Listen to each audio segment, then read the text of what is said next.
एक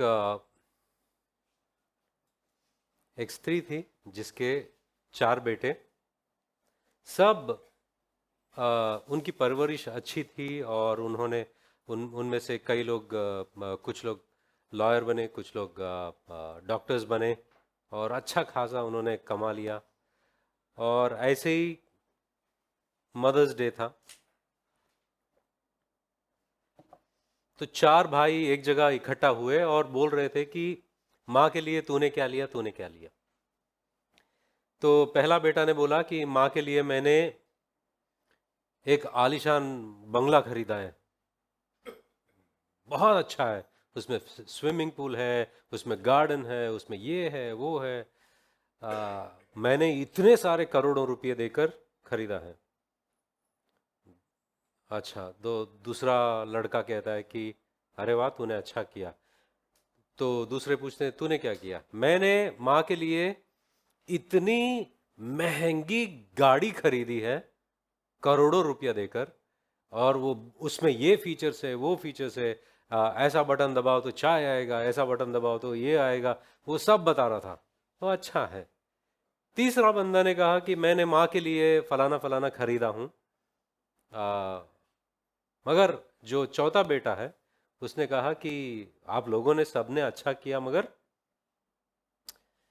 मैंने माँ के लिए एक तोता खरीदा। तोता पता है आपको? पोपट बोलता है। ये तोता इतना अनोखा है कि पूरी बाइबल वो वो रिसाइट कर सकता है, मतलब बोल देता है। आप उसको सिर्फ रेफरेंस बताना, वो वचन बता देगा। क्योंकि माँ अभी बूढ़ी हो गई है, उसको आंख दिखाई नहीं देता है, तो बाइबल नहीं पढ़ पाती बेचारी। तो ये तोता जो है, ये तोता कई पास्टर लोगों ने इसको सिखाया सालों से। एक एक साल का इतना रकम मुझे देना पड़ा, मैंने बहुत करोड़ों रुपए देकर मैं ये तोता को खरीदा। अब ये 4 चीज माँ को भेज दिया इन लोगों ने, और माँ ने इन सब लोगों को खत लिखा। माँ ने कहा कि पहले बेटे से, बेटा तूने मेरे लिए इतना आलीशान बंगला खरीदा, थैंक यू सो मच, अच्छी बात है। मगर क्या है ना कि मैं बूढ़ी हो गई हूँ, मैं कहाँ इधर से उधर चल पाती हूँ, मैं एक ही जगह बैठी रहती हूँ, तो इस बंगले का क्या फ़ायदा। मगर कोई बात नहीं, तूने सोचा, थैंक यू। तो दूसरा बेटे को उसने लिखा कि तुमने इतनी महंगी गाड़ी खरीदी है, मैं कहाँ जाती हूँ, घर में तो बैठे रहती हूँ, इसकी क्या ज़रूरत है। आ, और जो भी सामान वगैरह जो है वो डोर तक लाके दे देते हैं। जब तीसरा लड़का ने कहा कि तीसरा लड़का ने जो बेचा भेजा, उसके लिए भी माँ ने कुछ कहा कि थैंक यू, मगर इसकी भी मेरी मुझे ज़रूरत नहीं है। चौथे बेटे को जब उसने खत लिखा, उसने कहा कि तू ही एक अकेला बेटा है जो मेरे बारे में सोचा, तूने इतना अच्छा तोहफा भेजा, मैं इसके लिए बहुत खुश हूं।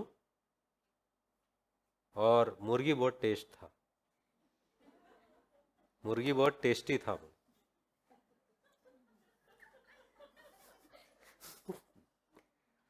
समझे नहीं ना? बुधवार को दोहराऊंगा, आ जाना। कुछ लोग 2 बार हंसते हैं, एक लोगों के साथ, दूसरा जब जोक समझ में आता है तब अकेले में।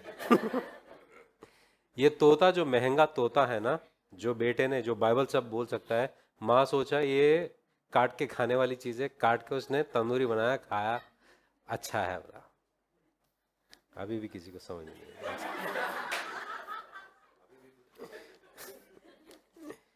All right. आज आज का जो शीर्षक है वो इस बात पर है कि परमेश्वर के लिए जो महिलाएं, माँ, खास तौर पर माएँ जो खड़ी होती है अपने बच्चों को ईश्वरत्व में जो बड़ा बड़ा करते हैं और परमेश्वर का भय उनको सिखाते हैं, परमेश्वर के वचनों में उन लोगों को बड़ा करते हैं, उन उनके ऊपर आधारित है। और माँओं के लिए खास तौर पर जब हम देखते हैं कि बाइबल का दूसरा पुस्तक क्या है?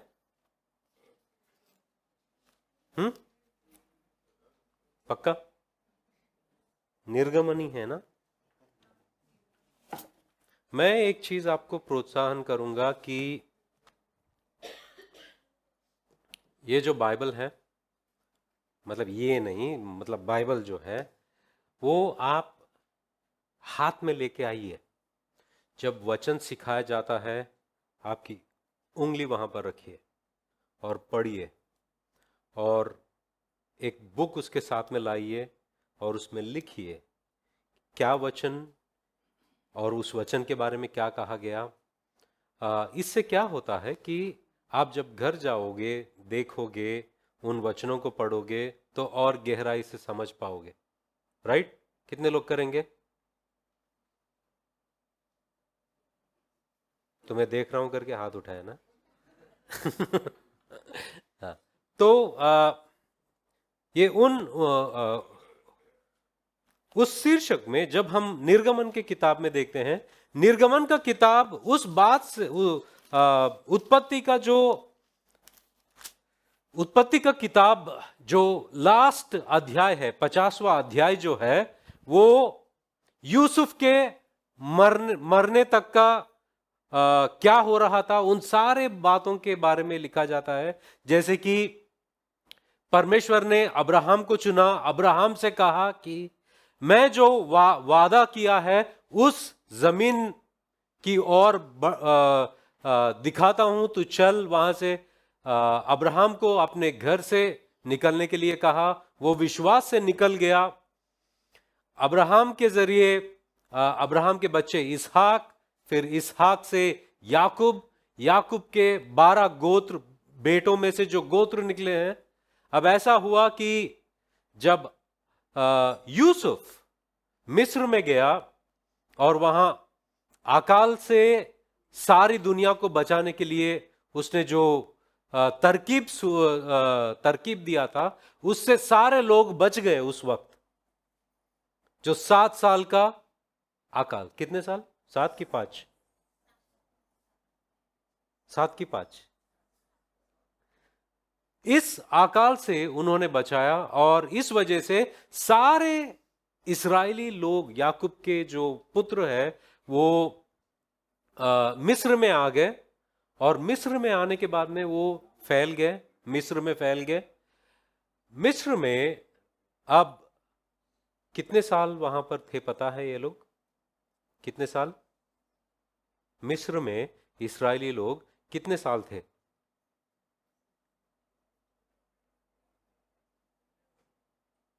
हम लोग एक वचन को पढ़ते हैं, पहला वचन, निर्गमन किताब पहला अध्याय। मिस्र में इस्राएली लोग 430 साल रहे। कितने साल? 430 साल। इस्राएल के पुत्रों के नाम जो अपने अपने घराने को लेकर याकूब के साथ मिस्र देश में आए, ये है रूबेन, शिमोन, लेवी, यहूदा, इसाखार, जबलून, बिन्यामीन, दान, नफ्ताली, गाद और अशेर। और यूसुफ तो मिस्र में पहले ही आ चुका था। याकूब के निज वंश में जो उत्पन्न हुए वे सब 70 प्राणी थे। यूसुफ और उसके सब भाई और उस पीढ़ी के सब लोग मर मिटे। मतलब यूसुफ के साथ में और यूसुफ के भाई जितने लोग आए हैं वो सब लोग गुजर गए। अभी हालांकि 400 साल तक कोई जिंदा नहीं था ना यूसुफ के जो जमाने के लोग। तो 400 साल, 430 साल हो गए और क्या हो रहा था? यूसुफ चले गया, मगर ये 430 साल में क्या हो रहा था और ये 400 साल के बाद में क्या हो रहा था, यहां पर हम देखते हैं 7वां वचन। परंतु इस्राएल की संतान फूलने फलने लगी और वे लोग अत्यंत सामर्थ बनते चले गए और इतना अधिक बढ़ गए कि सारा देश उनसे भर गया। मतलब इस्राएल के लोग मिस्र में, इजिप्ट में इतने फले और फैल गए। जब परमेश्वर ने आदम को बनाया था आदम और हव्वा से कहा कि तुम क्या, बी फ्रूटफुल एंड मल्टीप्लाई, मतलब फलवंत बनो और मल्टीप्लाई, भर जाओ, राइट। फलवंत बनो, भर जाओ। और यही बात यहां पर हो रहा था कि परमेश्वर के जरिए ये लोग फलवंत हो रहे थे और फैल रहे थे। और यहां पर हम देखते हैं कि परंतु इस्राएल की संतान फूलने फलने लगी और वे लोग अत्यंत सामर्थ बनते चले गए और इतना अधिक बढ़ गए कि सारा देश उनसे भर गया। यहां पर जोर डाल रहा है, यहां पर जो मूसा ये वचनों को लिखने के वक्त ये फलना, बढ़ जाना, सामर्थी बनना, इन बातों पर ज्यादा जोर देना हम देखते हैं, क्योंकि यहां पर देखो संतान फूलने फलने लगी और वे लोग अत्यंत सामर्थ बनते चले गए और इतना अधिक बढ़ गए। बढ़ जाना, फलवंत होना, फैलना, ही इज यूजिंग सिनोनिम्स, मतलब उसी अर्थ के लिए जो दूसरे शब्द होते हैं उनका भी इस्तेमाल कर रहे हैं, ताकि ये बताने के लिए कि परमेश्वर का जो योजना है इस्राएली लोगों के लिए हो, तुम फलो और फैलो, ये जो बात है इसके बारे में बता रहे हैं कि ये लोग परमेश्वर की योजना को पूरी कर रहे हैं। जब हम 8वें वचन से देखते हैं, मिस्र में एक नया राजा गद्दी पर बैठा, मैं गधी बोल रहा था इसको, गद्दी पर बैठा, गद्दी पर बैठा जो यूसुफ को नहीं जानता था। उसने अपनी प्रजा से कहा, देखो इस्राएली हमसे गिनती और सामर्थ में अधिक बढ़ गए। ये 8वां वचन में जब ये बात लिखा गया, मिस्र में एक नया राजा गद्दी पर बैठा जो यूसुफ को नहीं जानता था। यूसुफ को नहीं जानता था, इसका मतलब क्या है? जब तक, मतलब यूसुफ मरने के बाद में 430 साल हो गए, 400 साल समझो, 400 साल में एक राजा निकला और वो राजा यूसुफ को नहीं जानता। इस बात से क्या अर्थ निकलता है कि जितने राजाएं जो यूसुफ को जानते थे, अगर उनकी याद में यूसुफ ने जो मिस्र के लिए और सारे लोगों के लिए किया है, वो बात को वो याद रखता है। अगर वो राजा यूसुफ ने जो किया है उस बातों को या उन बातों को याद रखता है, तो इस्राएली लोगों के साथ में अच्छा बर्ताव करेगा। क्यों? वो आभारी मानेगा कि यूसुफ ने जो किया है उसकी प्रजा तुम लोग हो, मतलब उसके भाई वंशज के लोग तुम हो, और उन लोगों से अच्छा बर्ताव करेगा। मगर एक राजा ऐसा आया जो यूसुफ को नहीं जानता। इसका मतलब क्या हुआ? यूसुफ कौन है मुझे पता नहीं, उसने क्या किया मुझे पता नहीं, मगर मुझे लगता है कि तुम लोग मेरे राज्य के लिए या मेरे गद्दी के लिए हानिकारक हो, राइट? और ये इंसान, जो राजा यूसुफ को नहीं जानता, जो गद्दी पर बैठा है, वो ऐसा सोचने लगा कि ये जो परमेश्वर के लोग हैं वो मेरे सिंहासन के लिए खतरा है। क्या पता अगर कोई शत्रु आ गया, ये लोग उनसे मिल गए तो हम सब चले जाएंगे, हम सबको बंदी बना लिया जाएगा। तो इससे अच्छा है कि इनके ऊपर हम दबाव डालें। अब यहां पर देखो 9वें वचन में, उसने अपनी प्रजा से कहा, मतलब ये राजा मिस्र के अपने लोगों से कहा, देखो इस्राएली हमसे गिनती और सामर्थ्य में अधिक बढ़ गए हैं, इसलिए आओ हम उनके साथ बुद्धिमानी से बर्ताव करें। कहीं ऐसा ना हो कि जब वे बहुत बढ़ जाएं और यदि संग्राम का समय आ पड़े तो हमारे बैरियों से मिलकर हमसे लड़ें और इस देश से निकल जाए। क्या पता ये लोग हमारी बैरियों से, मतलब हमारे शत्रुओं से मिलकर हमारे ऊपर हमला करेंगे, तो हमारे हाथ से देश छीन लेंगे। मगर इनको अचानक से ये डर क्यों आया? 400 साल तक ऐसा कोई चीज इन्होंने किया नहीं, अचानक से इनको ऐसा क्यों लगा? ये जो राजा है, अंग्रेजी में फैरो कहते हैं, इनका नाम फैरो, टाइटल, फैरो जो है वो टाइटल है। ये जो राजा है, जिस तरह से इनके बारे में दिखाया गया है निर्गमन में कि ये ऐसा इंसान है जो परमेश्वर के खिलाफ खड़ा हुआ है, ये इंसान परमेश्वर के खिलाफ खड़ा हुआ है, जो परमेश्वर के खिलाफ खड़ा होकर परमेश्वर के योजनाओं को मिटाने की कोशिश में है, परमेश्वर की योजनाओं को असफलता करने के लिए यहां पर रुका है, और वो ठोकर, मतलब सारे योजनाओं में ठोकर का कारण बन रहा है। और ये इंसान मिस्र में राजाओं को देवता भी मानते हैं या भगवान भी मानते हैं। तो यहां पर हमको एक चित्र दिखाई दे रहा है कि यह इंसान जो परमेश्वर के खिलाफ खड़ा है, वो शैतान के प्रेरित से या शैतान से प्रेरित होकर वो सब कुछ कर रहा है, परमेश्वर के लोगों के ऊपर सताव लेके आ रहा है, परमेश्वर के लोगों के ऊपर दुख लेकर आ रहा है। तो यहां पर हम देखते हैं कि इसलिए आओ, 10वां वचन, हम उनके साथ बुद्धिमानी से बर्ताव करें, कहीं ऐसा ना हो कि जब वे बहुत बढ़ जाएं, और यदि संग्राम का 11 वचन पढ़ते हैं, इसलिए उन्होंने उन पर बेगारी करने वालों को नियुक्त किया कि वे उन पर भार डाल डालकर उनको दुख दिया करें, और उन्होंने फिरौन के लिए पितोम और रामसेस नामक भंडार वाले नगरों को बनाया, पर जो जो वे उनको दुख देते गए, त्यों त्यों वे बढ़ते और फैलते चले गए। इसलिए वे इस्राएलियों से अत्यंत डर गए। वो लोग कुछ नहीं कर रहे हैं, मगर राजा और मिस्र के लोग डर रहे हैं। क्यों? ये डर कहां से आ रहा है? 400 साल तक कुछ नहीं हुआ है,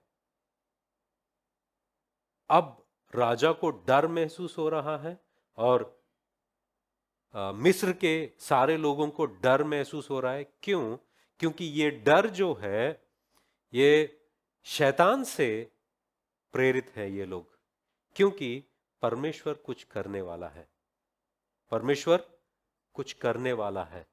और शायद शैतान ने उन समयों को पढ़ लिया होगा, शायद वो जान गया होगा कि 400 साल तेरे लोग बंधुआई में रहेंगे मिस्र में, उनको मैं छुड़ा कर लाऊंगा, परमेश्वर ने वादा किया अब्राहम से। तो शायद वो वादा को जानता है, 400 साल हो गए, अभी से इनको कंट्रोल करना चाहिए। शायद शैतान जानता है कि 400 साल हो गए, अभी वादों को पूरा करने का समय आ गया होगा, तो मैं ये राजा को प्रोत्साहित करूंगा या इसको उकसाऊंगा ताकि परमेश्वर के जन को दबा डाले, ताकि ये लोग उसकी योजना को पूरा ना करें, और उनके ऊपर सताव भार डाल डालकर उनसे गुलामी करवाए, उनको गुलाम बना दिए।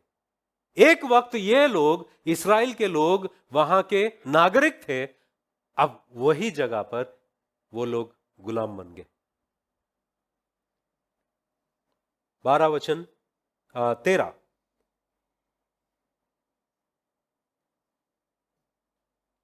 तो भी मिस्रियों ने इस्राएलियों से कठोरता के साथ सेवा करवाई और उनके जीवन को गारे, ईंट और खेती के भांति भांति के काम की कठिन सेवा से दुखी कर डाला।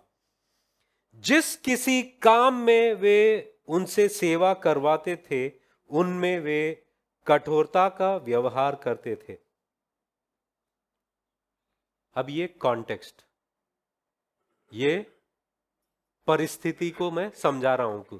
इन परिस्थितियों में जब एक परमेश्वर के खिलाफ एक राजा गद्दी पर बैठा है और वो बहुत ही रईस राजा है, बहुत ही सामर्थी राजा है,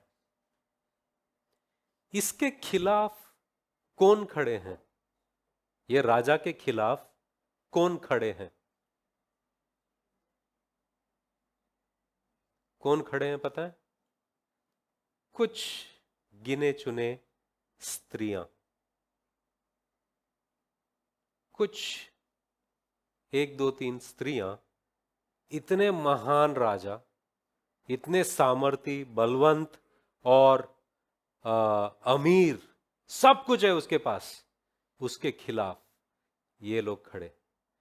क्या लिखा है 15 वचन से देखो। शिप्रा और पुआ नामक 2 इब्री दाइयों को मिस्र के राजा ने आज्ञा दी। दाई कौन होते हैं? क्या? बच्चे को जनने में मदद करते हैं दाई। इनको राजा ने हुक्म दिया। क्या दिया? क्या हुक्म था वो? जब तुम इब्री स्त्रियों को बच्चा उत्पन्न होने के समय प्रसव के पत्रों पर बैठी देखो, तब यदि बेटा हो तो उसे मार डालना, और बेटी हो तो जीवन रहने देना। मतलब इसने कहा कि अगर बेटा पैदा हुआ उसको मार डालना चाहिए। हुक्म दिया, राजा ने हुक्म दिया, बेटा पैदा हुआ मार डालो, बेटी पैदा हुई तो उसको बचने दो। क्या ये दोनों लोगों ने ऐसा किया? वचन देखो 17 वचन। परंतु वे दाइयां परमेश्वर का भय मानती थी, इसलिए मिस्र के राजा की आज्ञा ना मानकर लड़कों को भी जीवित छोड़ देती थी। तब मिस्र के राजा ने उनको बुलाकर पूछा, तुम तो लड़कों को जीवित छोड़ देती हो, तो ऐसा क्यों करती हो? दाइयों ने फिरौन को उत्तर दिया, इब्री स्त्री मिस्री स्त्रियों से के समान नहीं है। वे ऐसी फुर्तीली है कि दाइयों के पहुंचने से पहले ही उनको बच्चा उत्पन्न हो जाता है। अब ये लोग ये राजा से कहने लगे कि इस्राएली स्त्री जो है ना, वो मिस्र के स्त्रियों जैसे नहीं है, वो फुर्तीली है, वो मजबूत है, तंदुरुस्त है।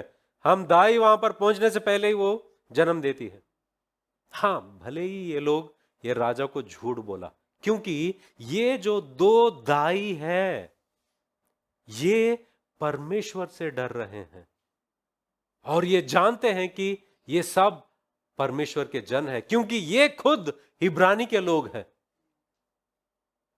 मगर ये लोग ये भी जानते हैं कि राजा के खिलाफ जाना इसका मतलब मौत।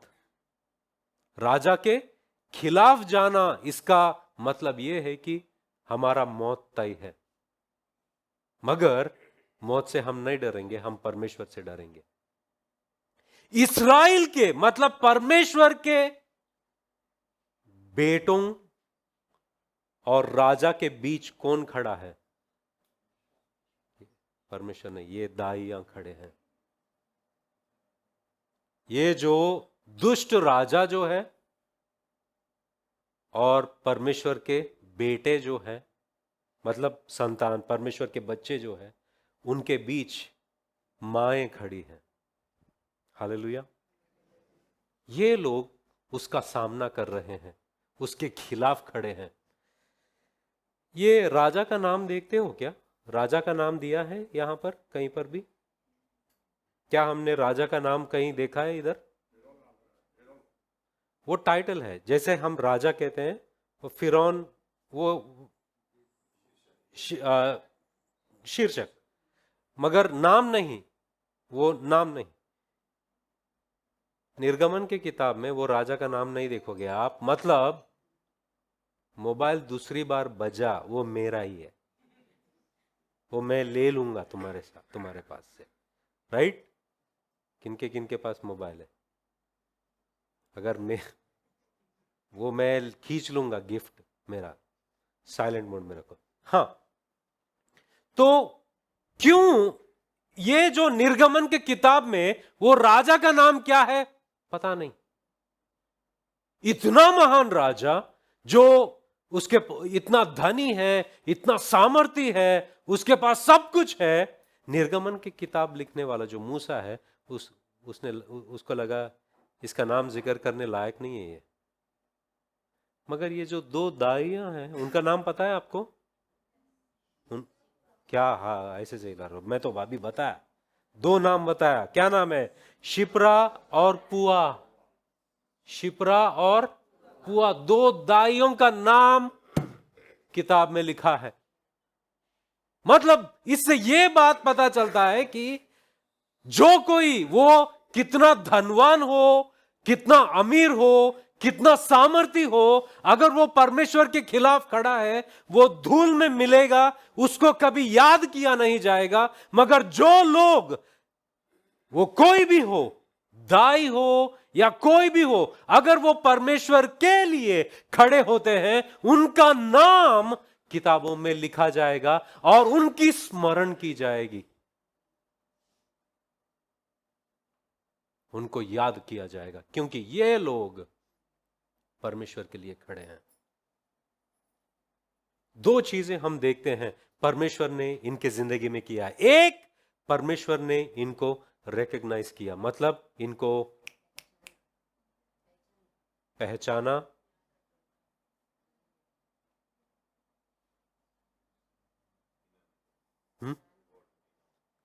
इनाम, reward, but recognition, I am thinking of a word for recognition.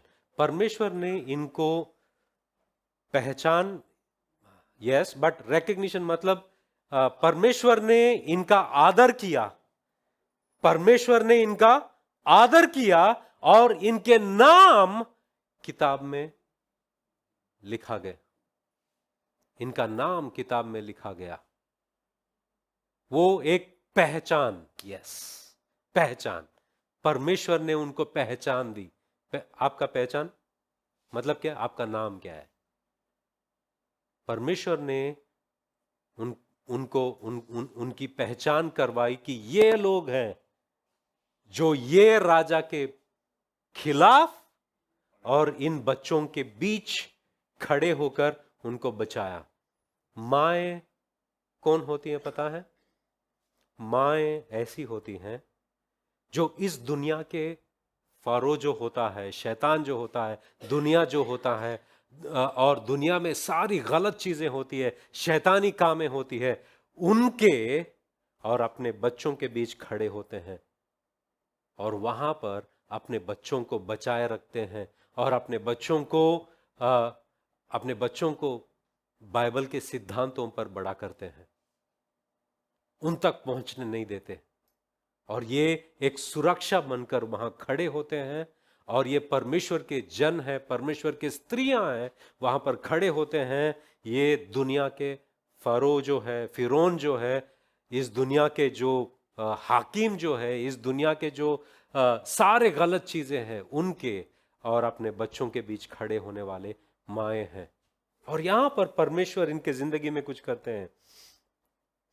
17 वचन, परंतु वे दाइयां परमेश्वर का भय मानती थी, इसलिए मिस्र के राजा की आज्ञा ना मानकर लड़कों को भी जीवित छोड़ देती थी। अगर हम 20वां वचन पढ़ते हैं, इसलिए परमेश्वर ने दाइयों के साथ भलाई की। क्या किया? परमेश्वर ने दाइयों के साथ भलाई किया और वे लोग बढ़कर बहुत सामर्थी हो गए, इसलिए कि दाइयां परमेश्वर का भय मानती थी। उसने उनके घर बसाए। क्या बसाए? घर बसाए। तुमने मेरे लोगों के बच्चों को बचाया, मतलब परमेश्वर उनको उपहार दिया कि तुम्हारे खुद घर बसेंगे। शायद ये लोग खुद अपने बच्चों के लिए इंतजार कर रहे थे, मतलब खुद के संतान के बारे में वो सोच रहे थे और प्रार्थना कर रहे थे। शायद परमेश्वर ने आशीषित किया इन लोगों को, ताकि इनका खुद का घर बसे, इनके खुद के बच्चे हो। क्योंकि ये लोग सारे चीजों से लड़ते हुए राजा के खिलाफ जाना मतलब मौत तय है, मगर ये लोग खड़े रहने के लिए अपना साहस दिखाया, इतना साहस दिखाया, और अपनी जो विश्वास योग्यता परमेश्वर की ओर इन्होंने दिखाया बच्चों को बचाने के लिए। एक मां इस तरह से खड़ी होती है। शैतान, दुनिया और सारे वो गलत चीजें जो दुनिया में होती है, अपने बच्चे, इन दोनों के बीच में खड़े होते हैं और ये बच्चों को परमेश्वर के भय में ये बड़ा करते हैं। तो परमेश्वर ने दो चीजें दी इन स्त्रियों को। क्या? एक पहचान दिया, दूसरा इनको आशीषित किया अपने खुद के संतान और परिवार से। दो चीजें। इतने महान राजा के खिलाफ कौन खड़े हैं? स्त्रियां। स्त्रियां। मतलब 400 साल तक कुछ नहीं हुआ, मगर अब कुछ परमेश्वर महान चीज करने वाला है। वो महान चीज क्या है? कि मिस्र से अपनी सारी प्रजा को छुड़ाकर जो वादा किया है उस जगह पर लेके जाने के लिए शुरुआती दिनों में उन्होंने इन स्त्रियों का इस्तेमाल किया। जब आप उत्पत्ति का निर्गमन का पहला और दूसरा किताब पढ़ते हो, आप सिर्फ स्त्रियों को पाओगे जो इस दुष्ट राजा के खिलाफ खड़े हैं। स्त्रियों को देखोगे आप। और यहां पर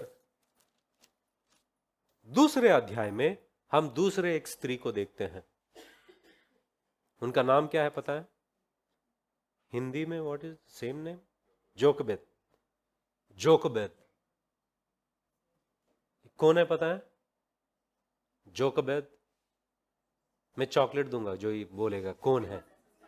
हाँ, मोजेस मदर, यस, मूसा की मां। चॉकलेट देता हूं। मूसा की मां। मूसा की मां। मूसा कितने लोगों को पता है? मूसा सबको पता है। आपको पता है मूसा के बारे में पुराने नियम में 705 वचनों में लिखा गया है और नए नियम में 79 टाइम्स। 79 हिंदी जो आपने बोला है उतने बार नए नियम में लिखा है मूसा के बारे में, मगर मां के बारे में कोई नहीं जानता है। एक महान व्यक्ति है जिनका नाम है ऑसवर्ल्ड सैंडर्स। उन्होंने ये बात कहा, ऑसवर्ल्ड सैंडर्स ने कहा कि the secret of the greatness of many main may be traced to their parents, especially to their mothers। मतलब जो महान लोग हैं, जो महान व्यक्ति है, अगर उनकी महानता या कामयाबी के बारे में हम जांच पड़ताल करते हैं, वो कामयाबी सरासर उनके माओं की ओर लेके जाती है। वो कामयाबी की वजह माएं हैं। हालेलुया। यहां पर दूसरे व्यक्ति के बारे में देखते हैं, स्त्री के बारे में देखते हैं जो फिरौन के खिलाफ खड़ी हुई। ये कौन है पता है? मूसा की मां। यहां पर हम देखते हैं कि लेवी के घराने के एक पुरुष ने एक लेवी वंश की स्त्री से विवाह कर लिया।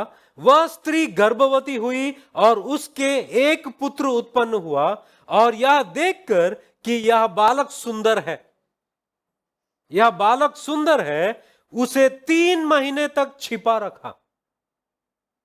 उसे 3 महीने तक छिपा रखा। जब ये स्त्री ने उस लड़के को देखा जिसको उसने जन्म दिया, वो क्या देखा? कि वह बालक सुंदर है, वह बालक सुंदर है। मगर जब हम प्रेरितों की पत्री देखते हैं, प्रेरितों की पत्री में प्रेरितों की पत्री में 7वां अध्याय,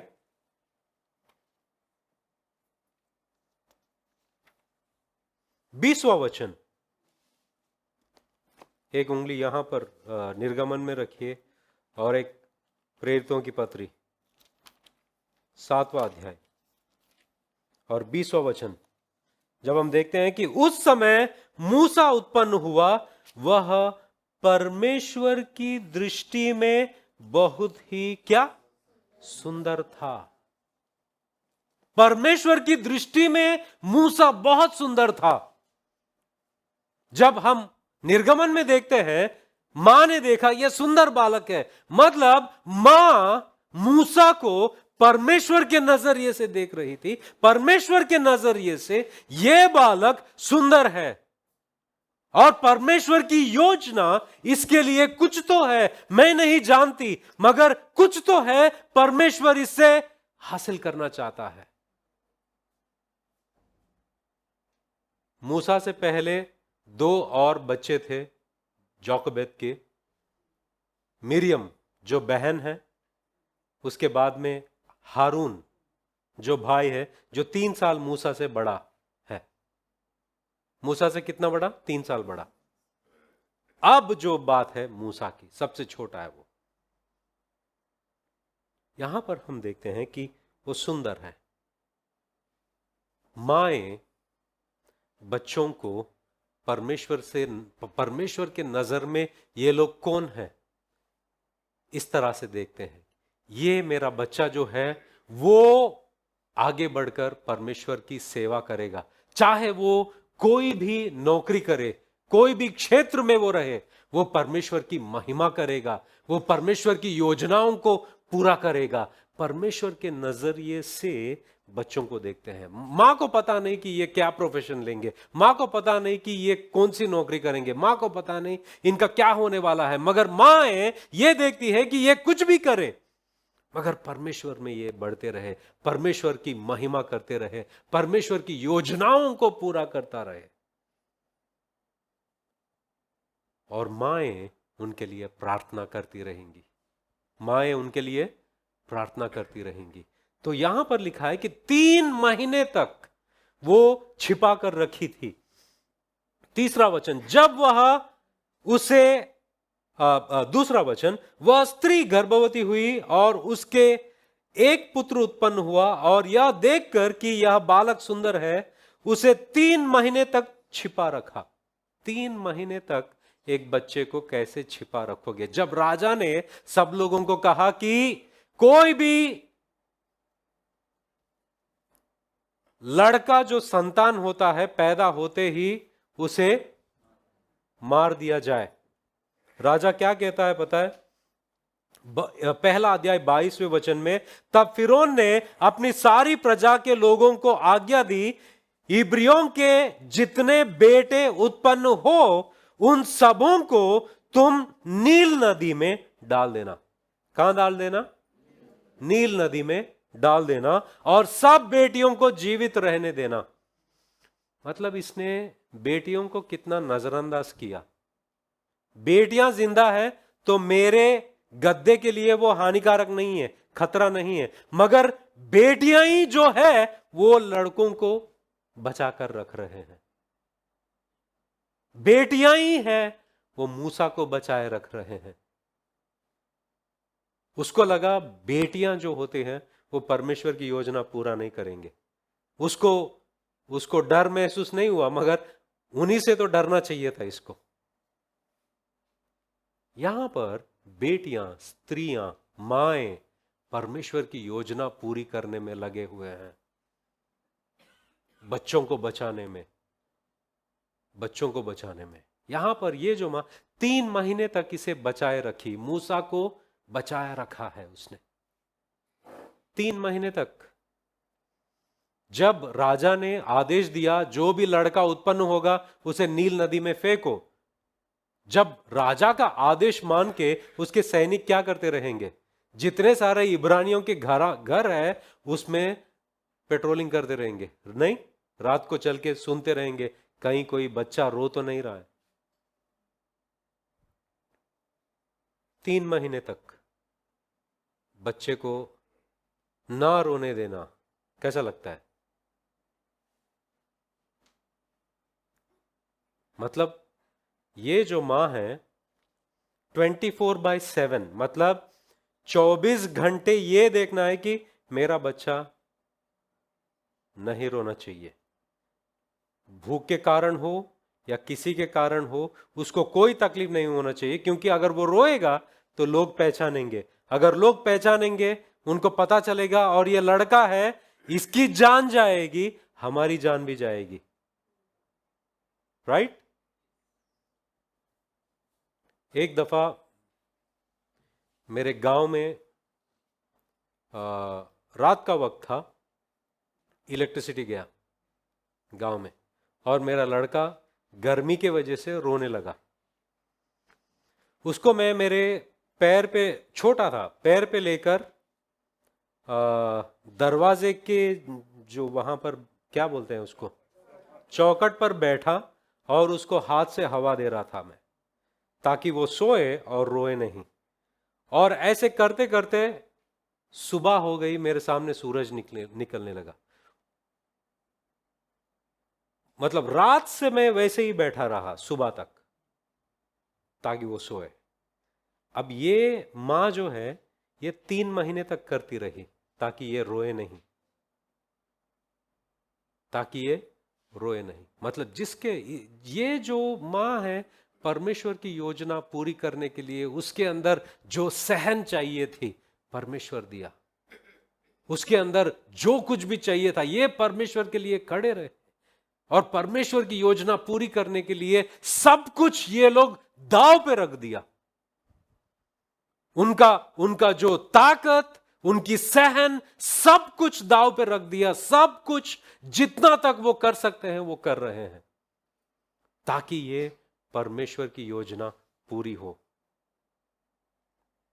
अब यहां पर 3 महीने हो गए, अब 3 महीने के बाद में हो नहीं पाया। जब वो उसे और छिपा ना सकी, तीसरा वचन में देखो, तब तीसरा वचन, दूसरा अध्याय तीसरा वचन, जब वह उसे और छिपा ना सकी, तब उसके लिए सरकंडों की एक टोकरी लेकर उस पर चिकनी मिट्टी और राल लगाई, और उसमें बालक को रखकर नील नदी के किनारे कांसों के बीच छोड़ आई।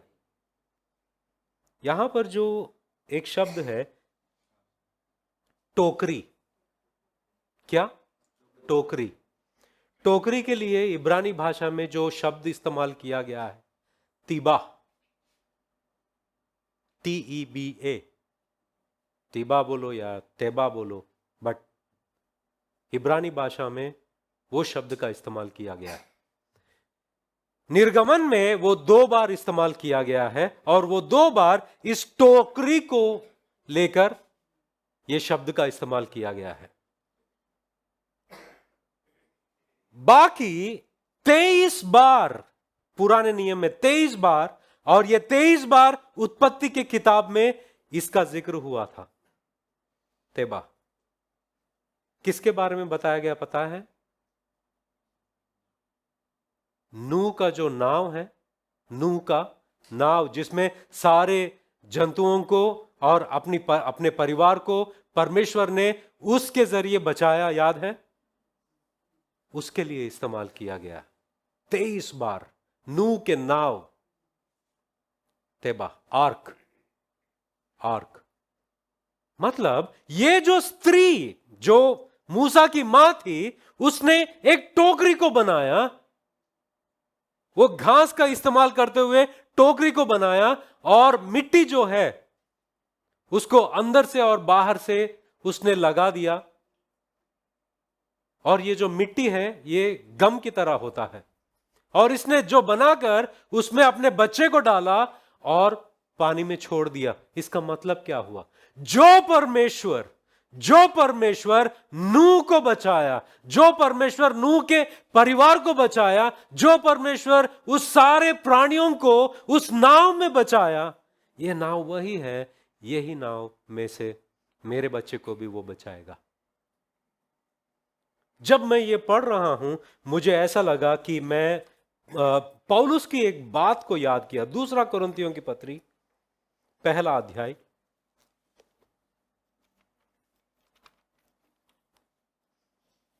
दूसरा कुरिन्थियों की पत्री पहला अध्याय 8 से 10 हम पढ़ते हैं। जब हे भाइयों, हम नहीं चाहते कि तुम हमारे उस क्लेश से अनजान रहो जो आसिया में हम पर पड़ा। हम ऐसे भारी बोझ से दब गए थे जो हमारी सामर्थ से बाहर था। मतलब पौलुस की जिंदगी में ऐसा कुछ कठिनाई आया जो अपने सामर्थ से बाहर हो गया, अब हमसे नहीं हो सकता है। जब हम इसको पढ़ते हैं और जोकिबेद के बारे में पढ़ते हैं, अब मुझसे नहीं हो सकता, मैं बच्चे को अभी छिपाए नहीं रख सकती हूं। पौलुस कह रहा है यहां पर कि इतना दबाव था, हमारे बर्दाश्त के बाहर था। और पौलुस कह रहा है,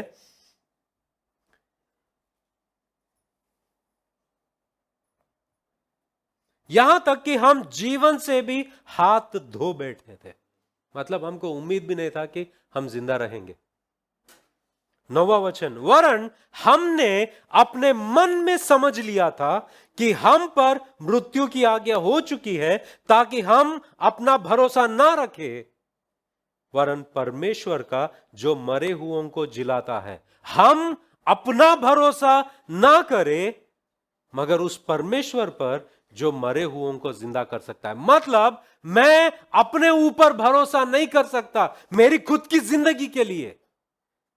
हम तो हाथ धो बैठे हैं, हम पर तो मृत्यु दंड निकल चुकी है, अब हमारा बचना नामुमकिन है, मगर अब ये हमारे सामर्थ्य के बाहर है। इसलिए हम परमेश्वर पर भरोसा किया कि वही हमें बचाए। जब जोकिबेद को लगा कि अब मैं मेरे बच्चे को छुपा नहीं रख सकती, उसने ये जो टोकरी को बनाया और उसमें डाला और उसने ये विश्वास किया कि मैं मुझ पर भरोसा नहीं करूंगी कि मैं इसे बचा कर रख सकती हूं, अभी वो मेरे सामर्थ्य से बाहर हो गया, मगर इसको परमेश्वर बचाए रखेगा। क्या किया उसने? परमेश्वर के हवाले छोड़ दिया, परमेश्वर पर विश्वास किया। शायद वो प्रार्थना करती रहेगी, अंदर प्रार्थना करती रहेगी, प्रार्थना करती रहेगी, परमेश्वर तू मेरे बच्चे को बचा। डीएल मूडी नामक के एक महान व्यक्ति थे, जो प्रचारक थे डीएल मूडी। वो एक कहानी को बताते थे। एक ऐसी कहानी, एक व्यक्ति डीएल मूडी के पास आकर यह बता रहा था कि मेरी मां जो है, जब मेक्सिको वॉर चालू हो रहा था, मतलब मेक्सिको से इनकी जो वॉर चालू थी, उस वॉर में मुझे जाना था सैनिक बनकर, मगर मेरी मां मुझे रोक रही थी और उस सेना में जाने नहीं दे रही थी, क्योंकि उनका शर्त यह था कि जब तक तुम परमेश्वर को स्वीकार नहीं करोगे, तुम सैनिक बनकर लड़ने नहीं जाओगे। तो इसने कहा कि मैं तो जाऊंगा, ये जो लड़ाई खत्म होने के बाद में, लड़ाई के पर्यंत मैं ईसाई बनूंगा। ये बिल्कुल नहीं सुन रहा था मां की बातें। जब मां ने देखा कि ये बच्चा सुन नहीं रहा है, इसको सैनिक बनकर जाना ही है, तब उसने एक घड़ी लाकर दी उसके अपने बेटे को, एक घड़ी लाकर दी और एक बाइबल लाकर दी, और बाइबल में कुछ वचनों को उन्होंने मार्क किया और बच्चे को बोला कि ये वचन तू पढ़ और ये घड़ी देख, ये घड़ी में जब भी 12 बजता है तो ये जान कि तेरी मां तेरे लिए दुआ कर रही है, तेरी मां तेरे लिए प्रार्थना कर रही है और प्रार्थना में बैठी है, तो ये बात याद रख। अब उसको बाइबल से कोई दिलचस्पी नहीं थी, मगर ये घड़ी और बाइबल उसने लिया क्योंकि उसके मां ने दिया है। वो लेकर 4 महीने हो गए, ये लड़ाई में ही था, एक बहुत बड़ी घटना के दरमियान उसको अचानक ऐसा महसूस हुआ कि उसने घड़ी निकालकर देखा, ठीक 12 बज रहे थे, ठीक 12 बज रहे थे। और उसने ये जाना कि इस वक्त मेरी मां मेरे लिए प्रार्थना कर रही है। उसके अंदर कुछ तो हुआ है। उसके ऑफिसर से बोला कि कुछ देर के लिए मुझे छूट चाहिए। उसने कहा ठीक है। तो वो दूर गया, एक पेड़ के पीछे गया और परमेश्वर को स्वीकार किया। और परमेश्वर को स्वीकार किया। जब वॉर खत्म हो गई, लड़ाई खत्म हो गई, वो वापस आया और उसने दूसरी बार अपने आप को भर्ती किया। किसमें पता है? सैनिक बनने के लिए नहीं, मगर परमेश्वर की सेवा करने के लिए। हालेलुया। माएं जो है वो प्रार्थना करती है, वो प्रार्थना करती है और परमेश्वर पर भरोसा करती है कि परमेश्वर तू मेरे बच्चों को उस रास्ते पर लेके आएगा ताकि वो तेरी योजनाओं को पूरी करें।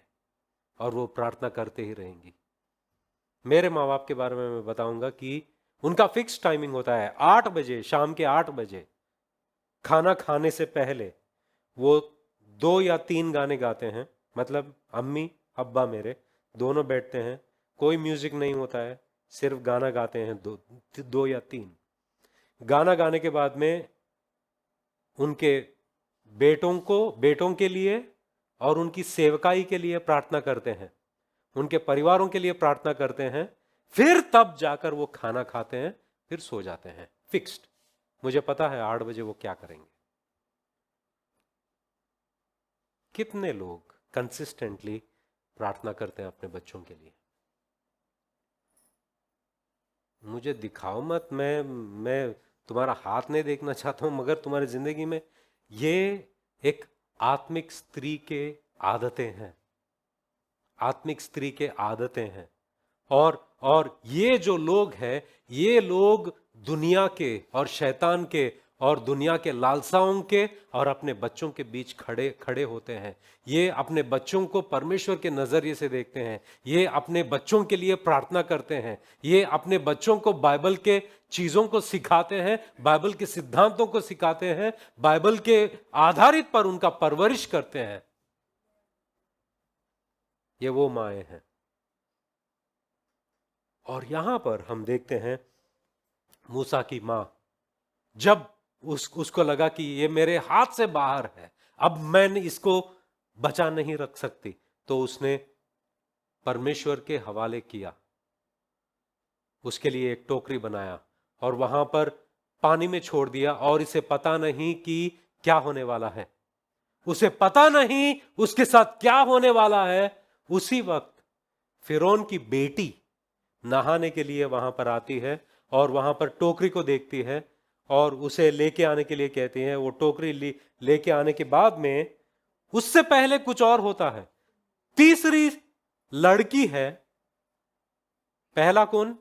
2 दाइयां, दूसरा मूसा की मां, तीसरा मूसा की बहन। जब वो मूसा को टोकरी में छोड़ दिए, सब वहां से चले गए, मगर बहन थी वहां पर, नजर रख रही थी कि मेरा भाई का क्या होगा।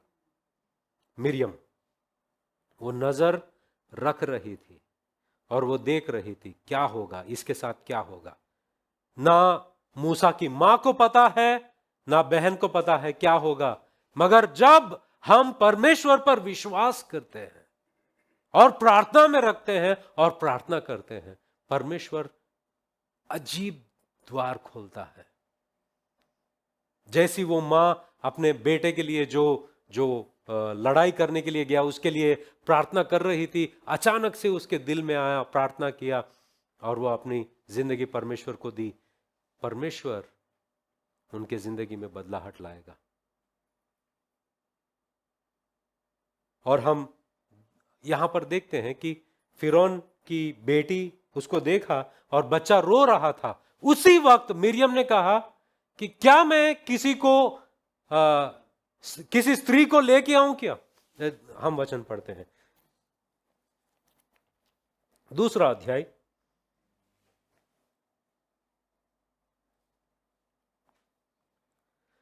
4वां वचन। उस बालक की बहन दूर खड़ी रही कि देखे उसका क्या हाल होगा। क्या हाल होगा इसे पता नहीं, मां को पता नहीं क्या हाल होगा। तब फिरौन की बेटी नहाने के लिए नदी के किनारे आई। उसकी सखियां नदी के किनारे किनारे टहलने लगी। तब उसने कांसों के बीच टोकरी को देखकर अपनी दासी को उसे ले आने के लिए भेजा। जब उसने उसे खोलकर देखा कि एक रोता हुआ बालक है। क्या बालक है? रोता हुआ बालक है। तब उसे तरस आया और उसने कहा, यह तो किसी इब्री का बालक होगा। मतलब ये जो इब्रानी लोग हैं, इब्री लोग हैं, हिब्रूस कहते हैं हम, ये इस्राएली लोगों का बच्चा होगा। तब उसने क्या कहा? तब बालक की बहन ने फिरौन की बेटी से कहा। किससे कहा?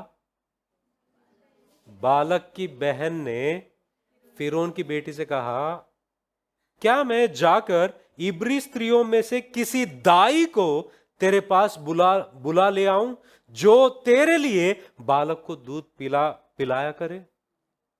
मतलब देखो, ये जो छोटी लड़की है उसको परमेश्वर ने समझ दिया, उसको ठीक समय पर, ठीक जगह पर, ठीक सोच से उसका इस्तेमाल किया। ठीक समय पर, ठीक जगह पर, ठीक सोच से उसका इस्तेमाल किया, उसको बुद्धि दिया। उसने कहा, क्या मालूम ये लड़की को क्या कहना है, मगर अचानक से उसको सोच आए कि ये सब ऐसे वर्कआउट हो सकता है। और उसने क्या कहा? फिरौन की बेटी ने उससे कहा, तू इस बालक को ले जा। 8वां वचन। फिरौन की बेटी ने कहा, जा। तब लड़की जाकर बालक की माता को बुला ले आई।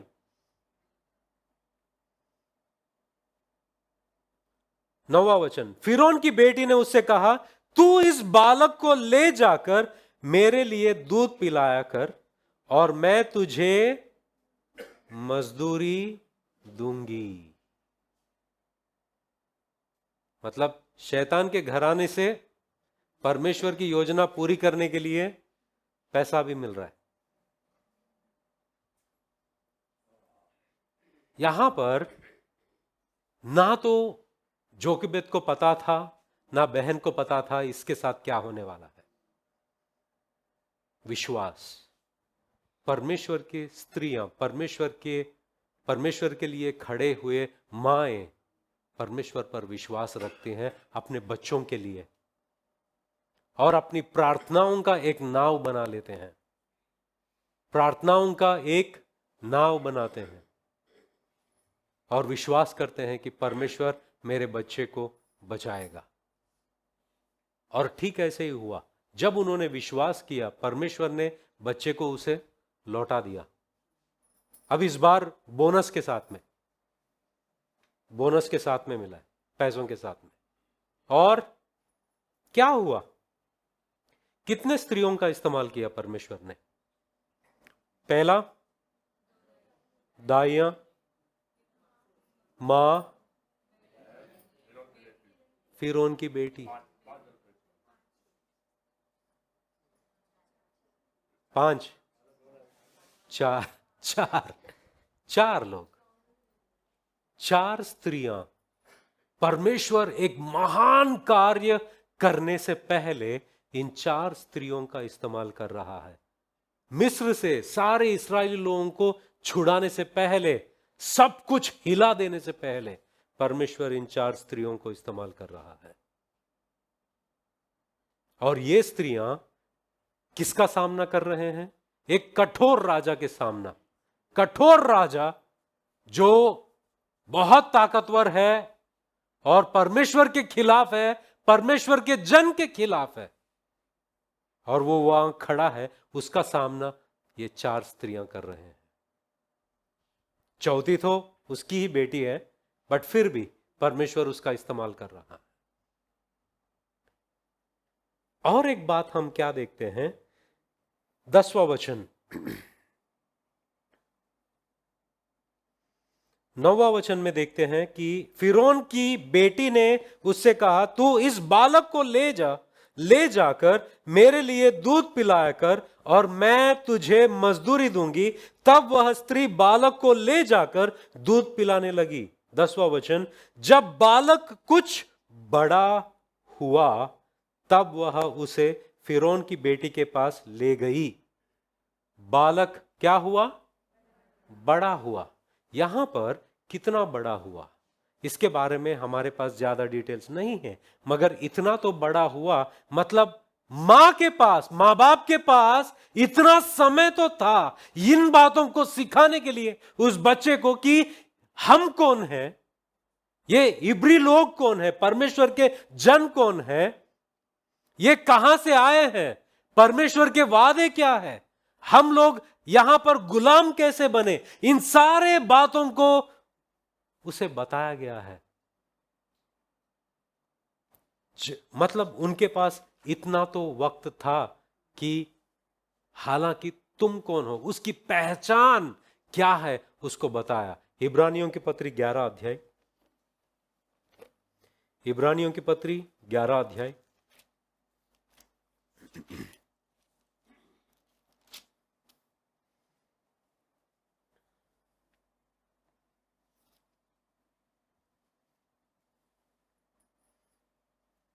23वां वचन से जब हम पढ़ते हैं, विश्वास ही से मूसा के माता पिता ने उसको उत्पन्न होने के बाद 3 महीने तक छिपा रखा, क्योंकि उन्होंने देखा कि बालक सुंदर है और वे राजा की आज्ञा से ना डरे। ये लोग राजा की आज्ञा से नहीं डरे। कौन नहीं डरे? मां बाप। 24वां वचन, विश्वास ही से मूसा ने सयाना होकर फिरौन की बेटी का पुत्र कहलाने से इनकार किया। क्या? किसका इनकार किया?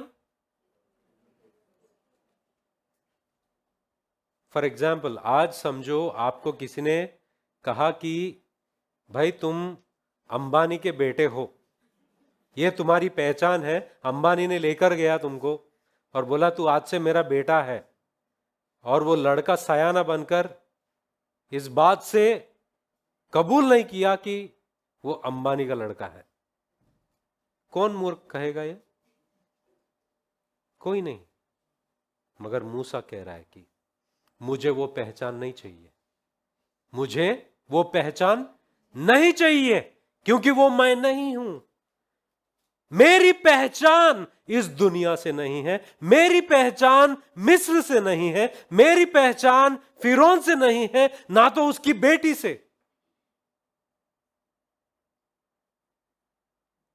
फिर उसकी पहचान किससे है? 25वां वचन, इसलिए कि उसे पाप में थोड़े दिन के सुख भोगने से परमेश्वर के लोगों के साथ दुख भोगना अधिक उत्तम लगा। क्या उत्तम लगा? यह पाप में भोग है, मगर वो नहीं चाहिए मुझे, मगर परमेश्वर के लोगों के साथ सताया जाना ठीक है मेरे लिए। उसने अपनी पहचान किसके साथ बनाया? परमेश्वर के लोगों के साथ। वचन क्या कहता है? इसलिए कि उसे पाप में थोड़े दिन के सुख भोगने से परमेश्वर के लोगों के साथ दुख भोगना अधिक उत्तम समझा। परमेश्वर के लोगों के साथ में दुख भोगना अधिक उत्तम है। यहां पर मां बाप की शिक्षा दिखाई देती है कि बेटा तू कौन है, तेरा पहचान क्या है, तू परमेश्वर के लोगों का बंदा है, तू परमेश्वर का संतान है, तू परमेश्वर के लोगों को, तेरी पहचान उन लोगों में है। मगर यहां पर तो अगर उसको कुछ भी चाहिए, एक चुटकी पर सामने आ जा सकता है। एक चुटकी दिया तो सब कुछ उसके सामने ला दिया सकता है। अगर वो फिरौन का बेटी का लड़का कहलाता है, आखिर वो अगर राजा बनना चाहता है तो वो राजा भी बन सकता है वहां पर। सब कुछ उसने तुच्छ जाना, जैसा पौलुस कहता है कि मैं मसीह यीशु के उत्तमता के ज्ञान के लिए सब कुछ को मैं कूड़ा समझाऊं, सब कुछ व्यर्थ समझाऊं। वैसे ही ये लोग, मतलब यहां पर मां का शिक्षा शिक्षा शिक्षा शिक्षा शिक्षा दिखाई देती है। शिक्षा मतलब शिक्षा भी होती है ना, शिक्षा और शिक्षा दो दिखाई देती है मां का। ये चीज हम और कहां देखते हैं?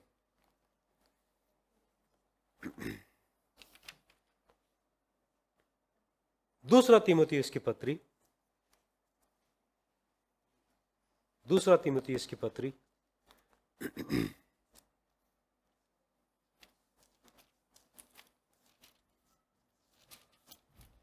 पहला अध्याय 5वां वचन।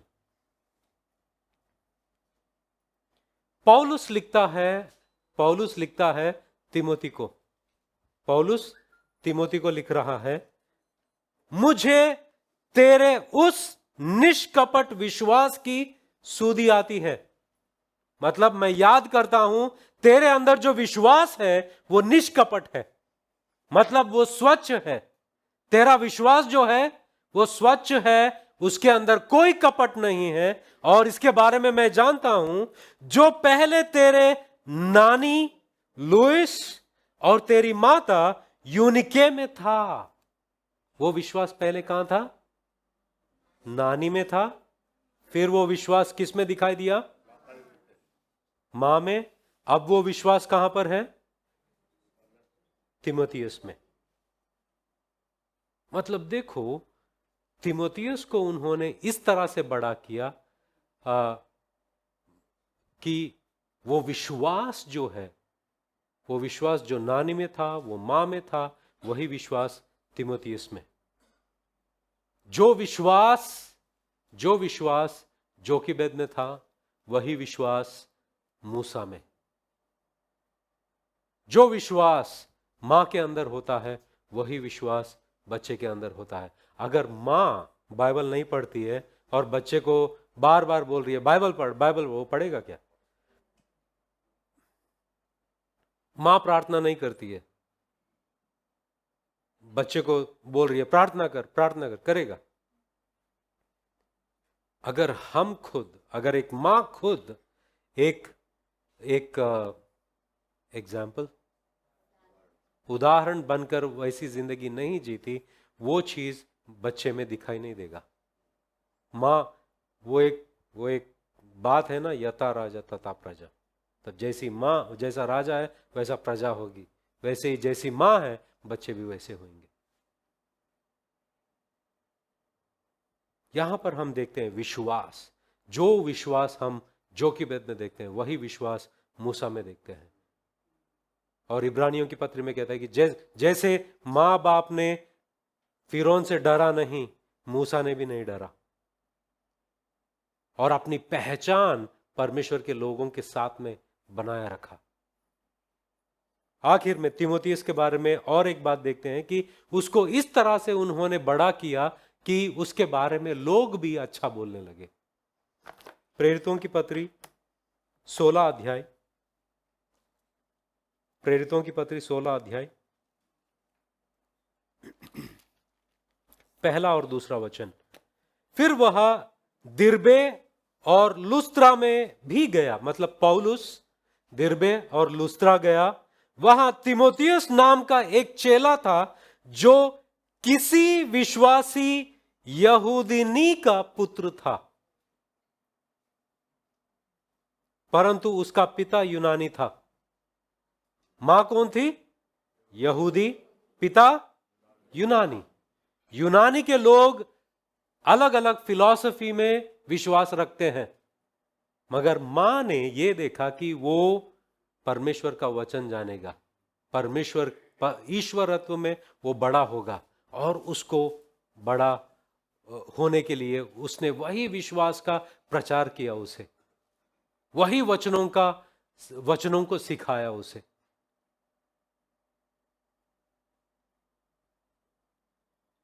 हम देखते हैं जो वचन, जो जो जो विश्वास नानी में, मां में और अब तीमुथियुस में भी है। परमेश्वर के माएं या परमेश्वर के लिए जो स्त्रियां खड़े होती हैं, उनके अंदर क्या देखे जाती हैं? ये लोग शैतान के खिलाफ खड़े होते हैं, दुनिया के खिलाफ खड़े होते हैं, और दुनिया में जो सारी गंदगी है और परमेश्वर के खिलाफ जो भी चीजें हैं, उनके खिलाफ माएं खड़ी होती हैं और वो बीच में खड़े होते हैं अपने बच्चों के और इस दुनिया के बीच। और माएं, ये स्त्रियां अपने बच्चों के लिए प्रार्थना करती हैं और परमेश्वर पर विश्वास करते हैं, परमेश्वर के ऊपर भरोसा करते हैं कि परमेश्वर अपनी योजनाओं को अपने बच्चों के जिंदगी में पूरा करेगा। और वो दिन रात उनके लिए प्रार्थना करते रहेंगी, दिन रात उनके लिए प्रार्थना करते रहेंगी और उनको वचन के आधारित पर सब कुछ सिखाते रहेंगे, वचनों को बचपन से ही सिखाते रहेंगे और वचनों के आधारित पर उनकी जिंदगी को बनाते रहेंगे। ये परमेश्वर में माँओं का जिम्मेदारी है, माँओं के लक्षण है, इस तरह होते हैं। आइए हम प्रार्थना करते हैं।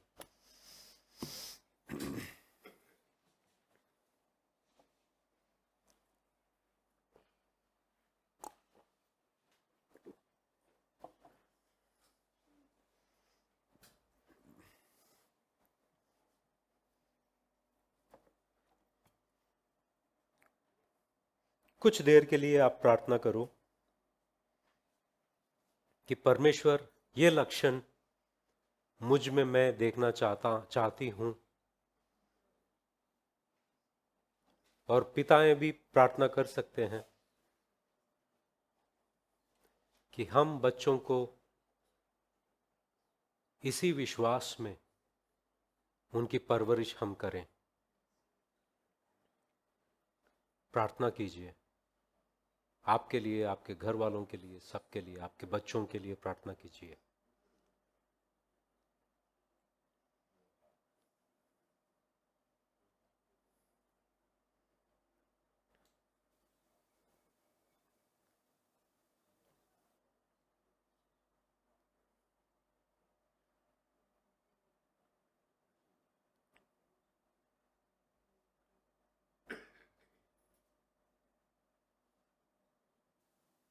प्यारे पिता परमेश्वर, ये वचन के जरिए आपने हमसे बातें की, धन्यवाद देते हैं परमेश्वर। धन्यवाद देते हैं परमेश्वर कि सारे उन माँओं के लिए इस कलीसिया में जो है और जो सुन रही हैं, उन सब के लिए हम दुआ करते हैं कि ये सारे लक्षण जो हमने जोकिबेद में और और उन स्त्रियों में जो दाइयों थे, उनके अंदर हमने देखा है, और तीमुथियुस की नानी और माँ के अंदर देखा है, और जिस तरह से उन्होंने बच्चों के लिए खड़े होकर हर चीज का सामना किया है, वही लक्षण और गुण